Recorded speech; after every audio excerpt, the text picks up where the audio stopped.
Зубрежки нет. Сегодня в Шымкенте обсуждали, как научить школьников применять полученные знания в обычной жизни. Функциональная грамотность в Казахстане – серьезная проблема. В первую очередь ею должен обладать сам учитель, говорят участники республиканской научно-практической конференции, организованной Национальным центром повышения квалификации педагогов ОРЛЕУ. В стране уже реализовывается национальный план развития функциональной грамотности учащихся. Он рассчитан до 2016 года. На конференции проанализировали основные направления этого плана и поделились международным и отечественным опытом в этой сфере. Решено, что к вопросу функциональной грамотности будут подходить комплексно, создадут специальную программу и выпустят новые учебники, которые будут содержать не формальные, а развивающие знания.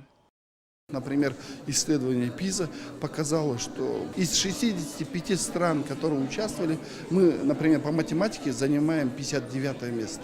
Это одно из худших мест. То есть, если, например, человек, который знает, как решить какое-то уравнение, но придя в банк, он не может посчитать проценты.